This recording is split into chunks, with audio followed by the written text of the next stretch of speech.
Hello, everyone, and welcome to the podcast. This is episode 191 of the JRPG Report. My name is James Fisher.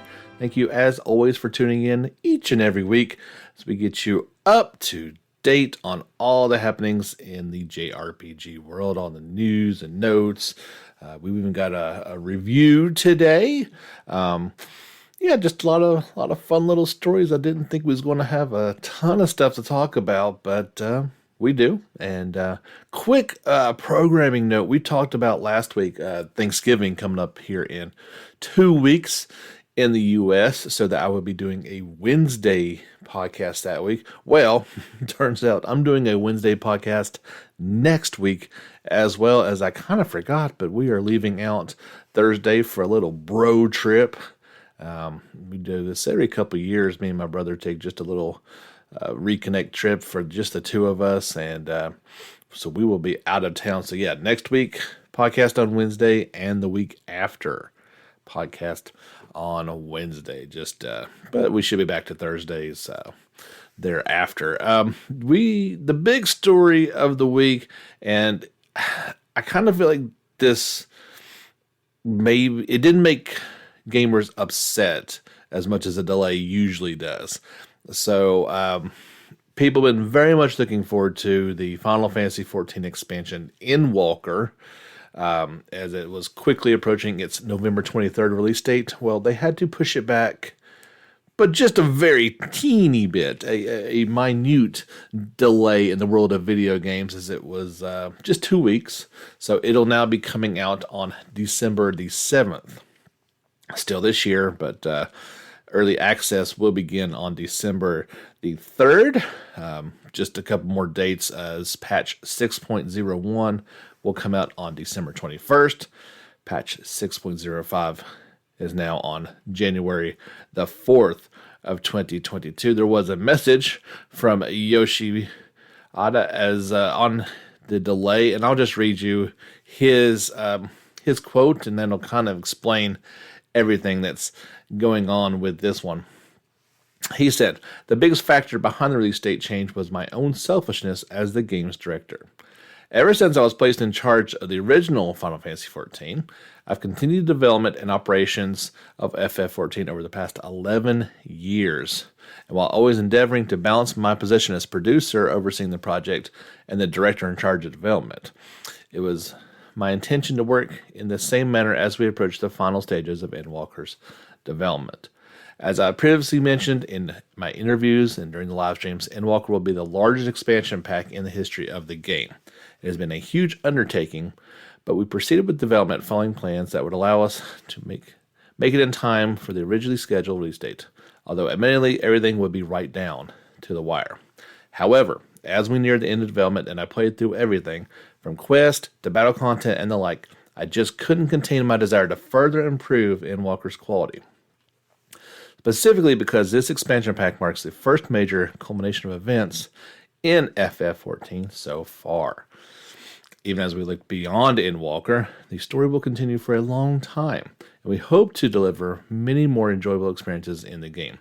However, it was precisely because Endwalker concludes the first major saga that I felt our team needed to push ourselves to the limits that I envisioned. As a result, we remain firmly resolved to adjust down to the smallest nuances and ensure our writing covers even the finest points of the vast and intricate story that has spanned the past 11 years since the original FF14, to ensure that everyone can fully enjoy their adventure in Endwalker. Unfortunately, the consequences was that it led to a situation where we cut the time required for fine quality assurances due to this time spent on additional improvements." And this kind of keeps going on for a while. I didn't realize this was going to be that long. So, he said, "While we have postponed the release date by 2 weeks, I believe that we've been able to successfully depict Endwalker's story because we set forth on this long journey developing together with the players. And while we require a little bit longer, please rest assured that we will continue investing every ounce of our strength in development and operations in order to deliver an immersive adventure to our players, and to convey his sincerest apologies for the inconvenience. I think one of, and this, I'm done reading this. That was like the longest delay statement ever. I'm sorry about that. But so I feel like the game's popularity has kind of exploded here recently. And so even though newer players obviously are not going to be up to Endwalker quite yet, there's a bunch of content they've got to go through to that point. They didn't want to get this wrong in any way any way possible. It's the end of the saga. It's kind of like, the first, obviously it's a very long chapter, but the first chapter is done. They're moving on to the next story arc. They couldn't mess this thing up. I did read a couple little things to the effect that there was some issues going on, and players' progresses were even being erased. So that's why you test these things, and they didn't want any negative press surrounding this. The easiest way to do that is to delay it a little bit. You're talking about millions and millions of players could have been affected by this. They didn't want to do it wrong. And I mean, 2 weeks. 2 weeks is such a small delay. Normally it's at least a month, but especially when you're talking about an MMO, the fact that they've got to get it right for so many people, I think 2 weeks is well deserved. And I didn't really hear any backcry with it. Almost always when you hear anytime a game gets delayed, it is, especially since the advent of Twitter and Facebook and all these forums, people just go off on delays in particular. But this one seemed to be okay. The community of FF14 is pretty amazing, and it kind of shows in this reaction. And all the things that are coming up here in the patch with new city, new areas, new main quest scenarios, 5 new role quests, stadium deliveries, new dungeons, new trials, new raid dungeon, new treasure dungeons. There's a lot going into this thing. If you've been watching the YouTube version of the podcast, you've been seeing the video that went along with this announcement. It's about 4 minutes long. But yeah, they had a lot to get right, and I commend them for assuming there's no further delays. I commend them for making the tough choice when they had to do this. Let's see. There are some dates that have been moved around a little bit because of this delay. The Adventure Jumpstart sale won't be changed. The Moogle Treasure Trove, the Hunt for Lore deadline, is extended. And All Saints Wake 2021 has been moved into to next year. So yeah, that's kind of it. That was the big news of the week. But we got plenty more stories to go here on the JRPG Report, episode 191. If you listen to the podcast on Spotify, you may have noticed the past couple weeks there's also video versions of the podcast. It's just the podcast. There's no videos strewn into the Spotify version of that.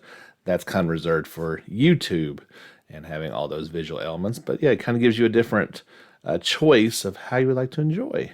If you just want to listen, or if you just want to have a visual go along with it, that's up to you. That's exclusive to Spotify listeners. Coming up on November the 16th, there will be a live stream for Atelier Sophie 2, The Alchemist of the Mysterious Dream. There will be new information about the title, including video footage of the Nintendo Switch version. There'll be some special guests along with that as well. So it's going to be on November 16th at 9 p.m. Japan Central Time. That means that you'll have to get up at 4 in the morning on the West Coast or 7 in the morning on the East Coast if you would like to view this as it is going on. And that may be I'll get to it a little bit later in the day after I drop the kid off at school. So the broadcast will include a look at both combat and exploration in the upcoming title.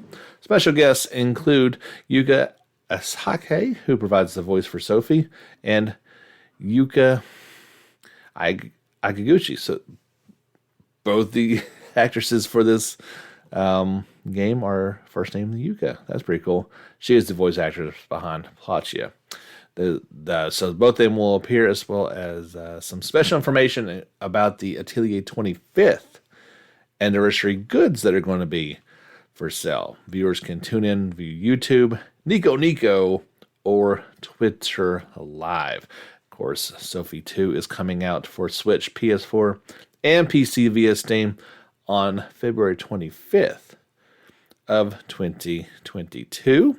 I know Rune Factory 5 is coming out here fairly soon, but maybe to get you ready for it, Rune Factory 4 Special will launch digitally for PS4, Xbox One, and PC via Steam on December 7th for $29.99. Publishers XIV Games and Marvelous Europe announced. It will include the downloadable content, another episode at no additional charge. This is a remaster of the 2012 released 3DS title Rune Factory 4. This first launched back on the Switch in February of 2020, and there is an overview of it. The first line kind of says it all in JRPG world. Rune Factory 4 Special opens with a young man or woman, of course you choose your character, falling from an airship and landing in the town. Only in a JRPG, A, do you have an airship, B, you fall out of it, and C, you survive. I'm sure you probably got amnesia. But appointed by the local regent by mistake, the hero was charged with protecting the town and bearing the lives of the people. As the newly appointed prince or princess, royal duties are fulfilled by issuing orders to help the townspeople prosper, or by taking a more relaxed approach to governance by raising crops and helping townsfolk. Should some dungeon adventuring be on the day's itinerary, a vast array of weapons along with magic can be crafted or bought for battle against dangerous foes. Companions or friendly monsters can also join to aid the player during their travels. And of course, there's a huge cast of lovable townsfolk, including 12 potential suitors to woo and marry. Rune Factory 4 Special is a remastered version of the critically acclaimed RPG simulation title that launched on the 3DS here in 2013. The updated version comes with the extra content such as Newlywed Mode, self-contained adventures that unlock after marrying one of the game's eligible candidates, and a, quote, hell difficulty level for players seeking a true challenge. Of course, there was the release date trailer that went along with this. You can either you're watching it right now if you're viewing this on YouTube, or you can check it out over on our YouTube channel, JRPG Report. This is interesting, to say the least. This comes from Financial Reports. Now, maybe that doesn't do much for you, but the right reporter can get the right information out of these financial reports, and this comes from our friends at Falcom. They released the financial results for the fiscal year ending back in September of 2021, which reveals a new Trails game is coming and planned for release by September of 2022. Remember, the latest Trails game, Kuro no Kazeki, is out now in Japan, and that's about a year afterwards that they're already planning on the next game. You'd have to assume that it's going to be closely tied to that one. The other, we'll get to that in just a second. So 2022 marks the 35th anniversary of Falcom's flagship Ys title. Other than a budget price version of Ys 9 for PS4, additional products are also planned. This of course, we knew a new Trails game was coming, and we know it's going to be a while before we get it in the West. This is the information I want to latch on to and speak to. They say starting in 2022, Falcom will develop Switch titles internally, starting with the Switch version of The Legend of Naoto Boundless Trails. This could be step one towards moving production in-house for additional things. Let's start kind of small with Switch, work our way up to PlayStation and PC development. So maybe this is the first step in the line of finally getting things in-house and therefore speeding up the translation and localization process, because right now it's nothing short of horrific. I understand these things take a long time, but 2 and 3 years to wait for games in the West is kind of crazy. Yeah.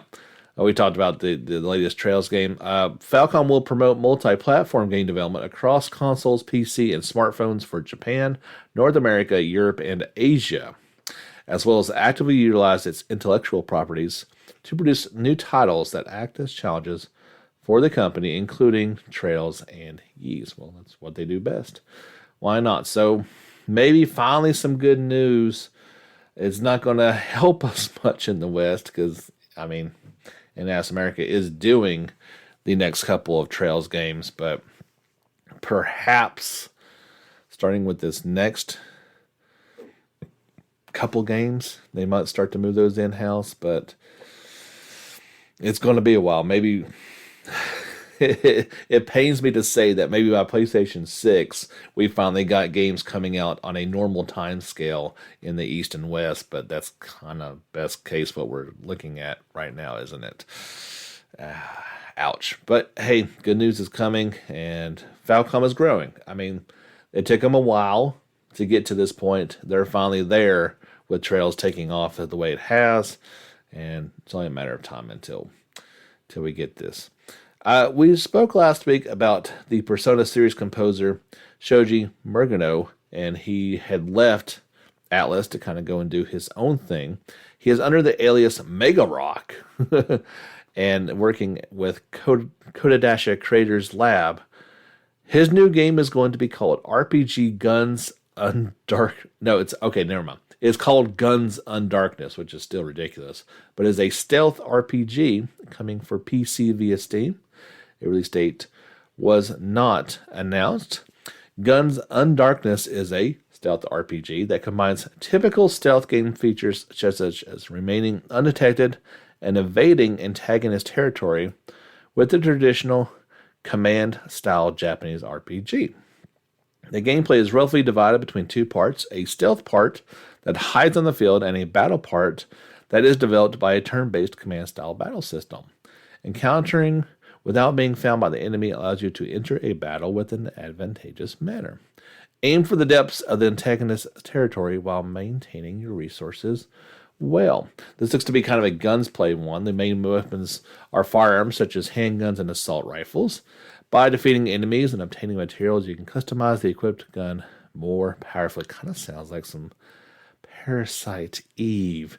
It's been so funny how, you know, if we're talking modern day and for the past couple hundred years, I mean, guns have been the main weapons, but in RPGs, it has still been swords. So very few gun games. Parasite Eve obviously is a great example that comes to mind, but maybe they're trying to do that with this one too. Like I said, no release date. Except for this, there was a teaser trailer that came out for it, but not a whole lot there. I'll keep you posted anything that I hear about it. It's interesting. It sounds a bit odd. I'm going to be honest. If you want to mix, Metal Gear with a turn-based gun RPG, but hey, stranger things have certainly worked or not worked before. If you haven't already, make sure to give us a like over on Facebook, follow us on Twitter, and subscribe on YouTube to see all the stories that we talk about and see all the trailers that we mention here on the podcast even.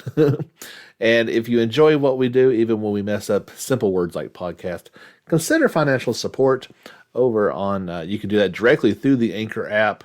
You can do that through Patreon. We got a couple of different levels of support over there. Just search for JRPG Reports. Or we do accept direct financial support via PayPal. That is at James Fisher Productions at gmail.com. And all those links are below in the description for the podcast. I really appreciate everybody that takes time out of their day to listen, and of course takes money out of their budget to support what we do here. A beautiful trailer popped up for Star Ocean: The Divine Force. This one was called the Environments Showcase, And you can see that over on our YouTube channel, of course. It seems like this game is going to have multiple planets.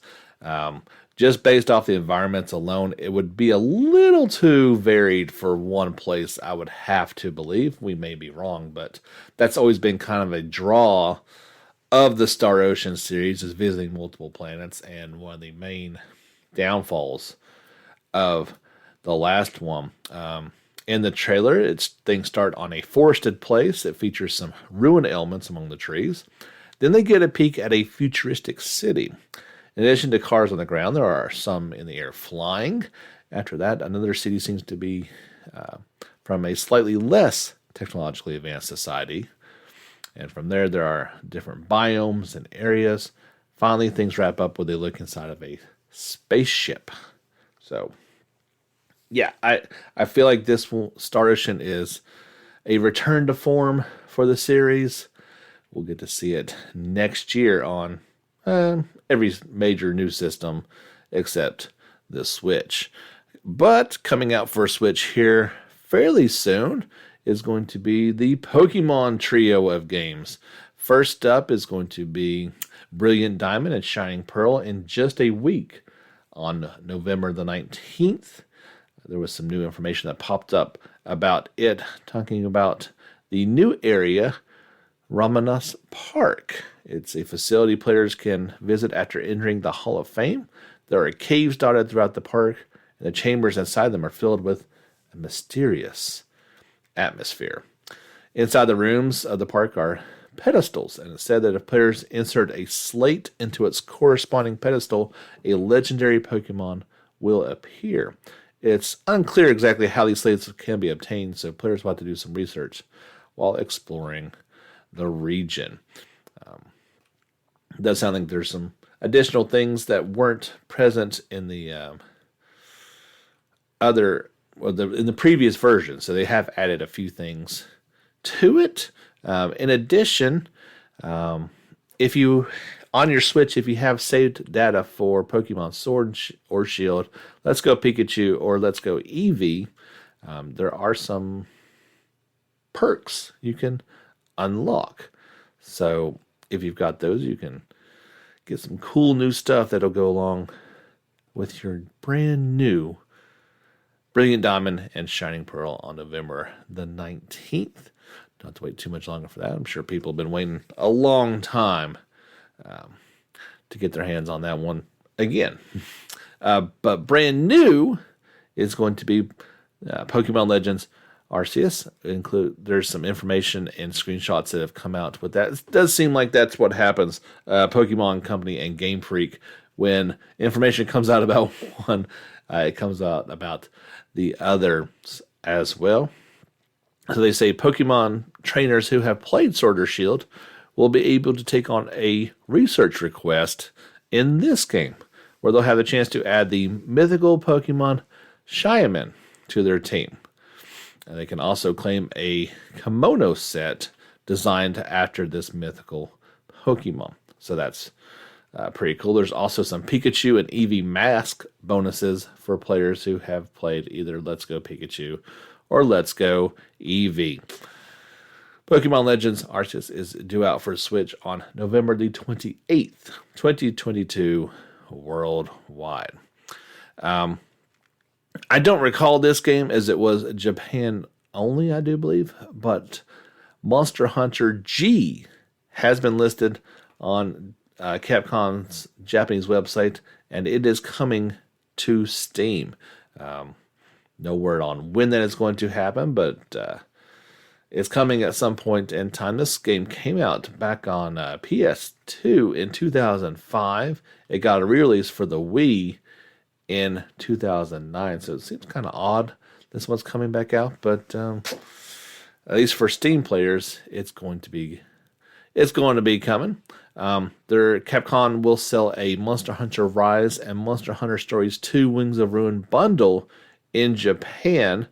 Players will be able to buy that bundle for right at a few bucks under $100 for $96. This bundle is out today, November the 11th. It will be available as a physical edition for the Switch. No word yet if that bundle is coming to the West. Maybe if it sells well, it may end up doing that. But of course, Monster Hunter, while popular here, it's a whole new level of popular over there in Japan. I thought this was a cool story, and I don't know if we're going to be getting it over here or not, but Disney announced that a special Kingdom Hearts suites will appear at the Disneyland Ambassador Hotel located at Tokyo Disneyland. These suites will be available starting on January the 6th and run until April the 27th of next year. And each room will have a special, it looks like a keyblade key for the room. And this is part of the Kingdom Hearts 20th anniversary special series. This won't come cheaply. If you have ever planned a Disneyland or Disney World trip, you know that nothing comes cheaply, including hotel rooms. The starting price for one of these suites is about $684. I think when we were pricing rooms, it was all at least in the $300 to $400 range. Maybe a little bit cheaper at some of the budget ones. So yeah, even this is a little bit more than that. But do you get to keep the key? I mean, I'm assuming maybe you do. It's in a special little case, so maybe at least get to keep the keyblade. But it does look pretty cool. No word if that's coming to the West or not. Just one more of those little cool things that they get over in Japan that we really don't get our hands on. Our friends over at Siliconia had a nice little review for Blue Reflection Second Light, which is out now for Switch and PS4.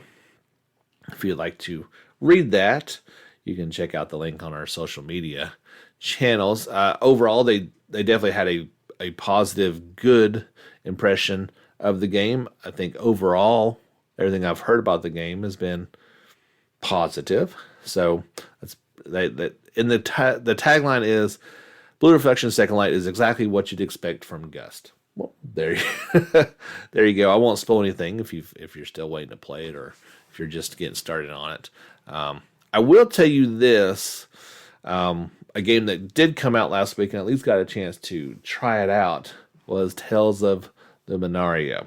There's a update coming for it, which went out yesterday and added 2 more characters to it, as well as some improvements. The 1.06 update involved control adjustments and existed episode changes. The attack button will be changed with options in the menu to alter its size and position. Much needed. I'll tell you that. Players will automatically get items that drop instead of having to run for them. Again, much needed. And some other minor things as far as stories goes. It's available now on Android and iOS devices. So I've been talking about this game for a while, and I was definitely looking forward to it. And after playing it for one night, I like what they did with this game. Okay. I think it was a good attempt, and maybe I'll try it again. The gacha system is at least for items. It's not for characters. So it's a little bit different than most games. Most of the time you're spending currency in game or having to buy things in order to get better characters. That's not the case with this, as eventually you will be able to get all 21 characters. The gacha system is for equipment. And while you get basic ones, the better equipment, that is how you improve. You can't go, as far as I know, you can't go to a store or get them in the field. That's how you get most of your equipment in order to better your characters, weapons, armor, accessories, and the like. Now, granted, I just played for an hour or two, so that's... but what kind of turned me off is the battle system itself. If you were playing with a controller, I think it would be just fine, but having to do movement and then pressing the button on screen for all the attacks, maybe especially in the vertical position, while giving you a nice field of view, it does kind of hinder what you're trying to do on the screen. In order to evade attacks, you have to kind of like flick with your finger back and forth. And a Tales battle system is kind of a little too precise. At least I found it to be a little jarring and off-putting. And I played an episode with Leo and was kind of like, I think I've seen everything I need to here. Like I said, I think they made a really good effort at this, but an action system is hard to pull off on a phone. Due to its orientation, I don't think it has controller support. At least I don't know how it would do that, even if it did. So I kind of just said it's not for me, at least at this point. And that makes me feel a little bit sad, but there's plenty of other things that I can choose to spend my time on. I'm not going to if it doesn't, kind of make me happy and want to play it more. So I'd invite you to check it out for yourself. It doesn't cost you anything, and see if that's what you feel about it as well. But yeah, for me, I'm just going to kind of hold off for now. A couple of more stories to talk about, and we'll wrap up today's podcast. I thought this was interesting. On the PS5, if you add a game to your wish list, now, when a game comes up for sale and you've got it in your wish list, you will get a notification that alerts you to this. I thought that was pretty cool. Instead of having to dig through, a sale each time to see if there's a game that you really want and see if it's on sale, that's kind of a nice little shortcut to that. I think that's just for PS5. I don't think it's on PS4 quite yet. Coming up, of course, is Thanksgiving here in in America. It's probably my favorite holiday. As a guy who likes to eat and loves football, and actually kind of enjoy family time too. So not too shy to say it's if not my favorite, it's one of my favorite holidays. Some Switch information coming out first. To no one's surprise, Switch's new system is coming out in a few years at least. There was a kind of shareholders presentation that went on, and they showed a slide. And first it showed the Nintendo DS and the Wii that came out back in 2004 and 2006 respectively. It showed the Switch coming out in 2017, and then it had a question mark. Integrated hardware system, next gaming system, listed as 20XX. So for you Mega Man fans, that's always a good year. But yeah, we know it's coming. We know the OLED system is a nice little thing. I have to believe a new Switch system is coming at some point, and I would love to see it still play Switch games, but be able to deliver a more, not even next gen experience, but at least current generation experience. It's a little lacking in the power department, so maybe Nvidia gets them a new graphics card that they can use and really still use that OLED screen. I think that would look incredible. But yeah, a new one's coming. But as far as Thanksgiving goes, the day after Thanksgiving is equally impressive for sales, and that's referred to, at least here in America, as Black Friday. Switch is getting in on it with the same bundle that they did last year with Mario Kart 8 Deluxe. What's that going for? Going for $299.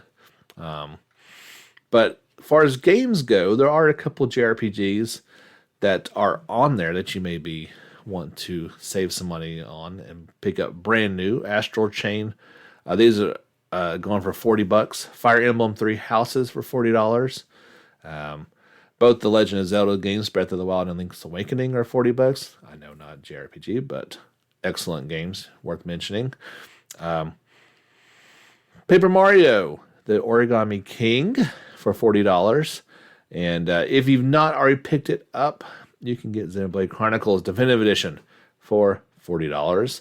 Black Friday sales will take effect on November the 21st of 2021, even though I think Thanksgiving's a week after that. So yeah, so it gives you plenty of time to pick up those games. That's a really good deal, especially for Xenoblade Chronicles. You should absolutely pick that game up. That's going to do it. That's all I got for this week. It was a little bit shorter than usual. We'll see if we have some longer ones to talk about next week and the week after. And get closer to the holidays, it can get a little bit slim pickings, but that's the way it goes sometimes. Thank you so much for tuning in. My name is James Fisher. I'm signing off for this episode 191 of the JRPG Report. Don't forget, if you guys are listening and you're playing a game like Blue Reflection Second Light or any of the other games that have come out here, the Clay Effect 2, games that, because I don't do reviews, but I'd love to hear your review of them. Either send me an audio file with your review if you've got the technology to do that, or write it out and attach it to an email. You can send that to jrpgreport@gmail.com, and I would love to read it on the air and let everybody know what you thought about it. If you love the game and want to spread the good word, or if you picked it up day one for $60 and you have instant buyer's remorse and want to maybe let people know to avoid that one, we do that as well. But yeah, just send those in. I'd be happy to read them on the air or share the audio file, either one. That's going to do it. I'll talk to you guys next week. But don't forget, get back out there and level up.